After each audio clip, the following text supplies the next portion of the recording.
You were both in Skull and Bones, the secret society. It's so secret we can't talk about it. What does that mean for America? The conspiracy theorists are going to go I'm wild. sure they are. I don't know. I haven't seen the web. Number 322? First of all, he's not the nominee. And, look, I look forward... Are you prepared to lose? No, I'm not going to lose. You both were members of Skull and Bones, a secret society at Yale. What does that tell us?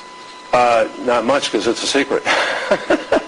Is there a secret handshake? Is there a secret code? I wish there were something secret I could manifest. 322, secret number? There are all kinds of secrets, Tim, but one thing is not a secret. I disagree with this president's direction that he's taking the country. We can do a better job, and I intend to do it. And we'll be watching. Be safe on the campaign trail. John Kerry, thanks for joining us. And we'll be right back.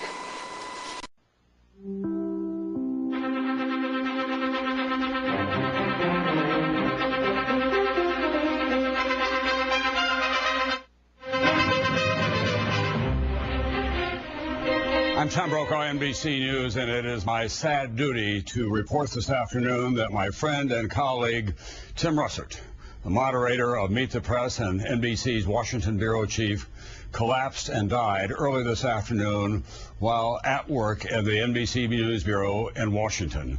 Tim had just returned from a family trip to Italy with his wife, Maureen Orth, the writer, and his son, Luke. They were celebrating Luke's graduation from Boston College just this spring. Tim, of course, has been the host of Meet the Press longer than any other person in that long-running television broadcast.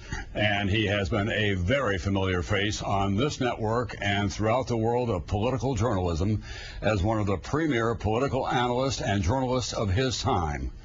Tim, 58 years old, grew up in Buffalo, and he wrote a #1 best-selling New York Times book called Big Russ and Me, about his childhood and especially about his relationship with his father, Big Russ.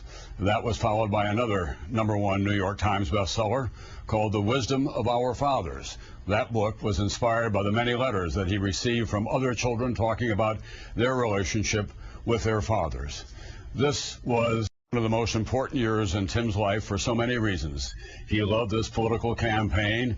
He worked to the point of exhaustion so many weeks, not just on Meet the Press, but on MSNBC and with our colleague Brian Williams, of course, during the debates and on special coverage on NBC Nightly News. Tim was a true child of Buffalo and the blue-collar roots in which he was raised. For all of his success, he was always in touch with the ethos of that community. Just last week, he was back in Buffalo, moving his father from his home to another facility. His father now in his late 80s. Big Russ, it goes without saying, our heart goes out to him and all members of Tim's family. Tim loved his family, his faith, his country, politics. He loved the Buffalo Bills, the New York Yankees, and the Washington Nationals. He, of course, had season tickets to that team when they moved to Washington. We'll have additional details throughout the evening here on NBC News and MSNBC, of course. Brian Williams will have continuing coverage. But to repeat, our beloved colleague, one of the premier journalists of our time, Tim Russert, died this afternoon after collapsing at work at the NBC News Bureau in Washington, D.C. And I think I can invoke personal privilege to say that this news division will not be the same without his strong, clear voice. He'll be missed as he was loved greatly.